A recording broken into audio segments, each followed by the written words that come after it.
Mapagpalang araw po sa ating lahat.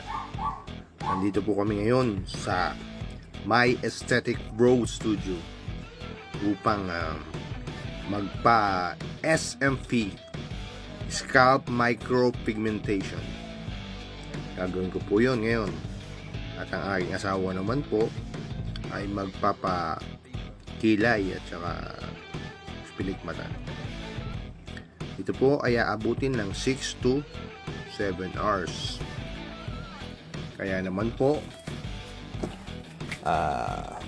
ganito ang proseso.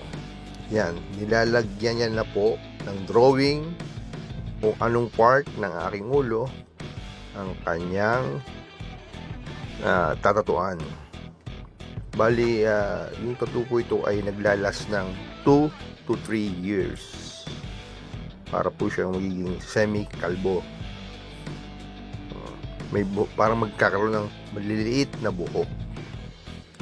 Yan nga po, nilalagyan na po ng pangimay ang aking asawa doon sa kilay dahil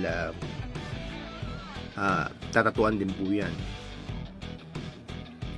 At yan po, sinisimulan na po na lagyan ng tattoo ang aking bumbunan. Wala po ko nararamdaman ng sakit yan. Para lang po nagbubunot ng buhok na puti. Ganun. Tapos makati-kati. Ayan, one by one, nilalagyan niya ng anesthesia. Para sunod-sunod yan. Bababad niya muna yan. Tapos yun ang susunod na tatuan nila. Ayan, si Mrs. Ngayon, para pantay, lalagyan nila ng drawing yan. Papantayin mo nila maigi yan bago nila gawin yung procedure nila sa pagkikilay. Tingnan nyo. Ano, kita nyo ba? Ganyan ang procedure niyan. Tapos sa akin, ganyan din.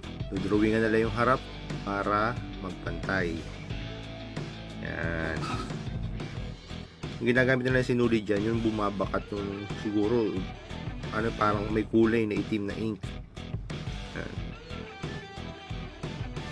Tapos ayan na, guguhitan na yan nila dyan. Katapos yan, sinisigurado nilang pantay ang kanilang guhit. Sinusukat po yan, hindi ko lang nakuhanan. Yan na, bumabakat yung sinulid. Yan na. Yan na po magiging sukat ng tatatuan nila sa aking ulo. Yun. At yan, niliningan na yung sa may bangs ko. Wala po ako naramdaman sakit yan. Talagang masarap. Yan po ako po yung naantok pero di po ako makatlog. Pero hindi rin po ako nasaktan. Wala lang, excited lang sa kalalabasan ng aking buhok-buhukan. Yan. Maliliit na karayom yan. Maliliit na karayom.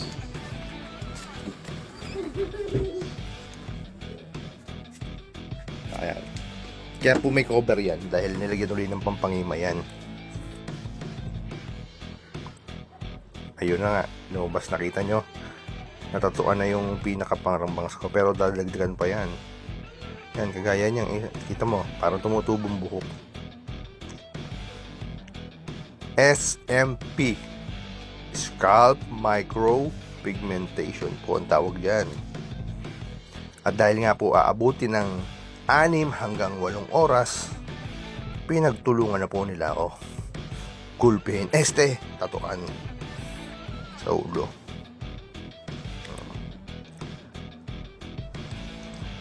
Ayan na po ang resulta.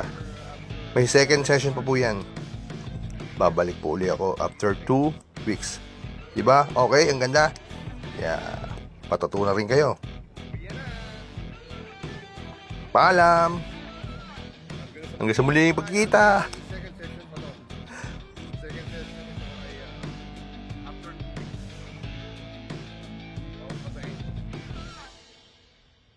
Bye!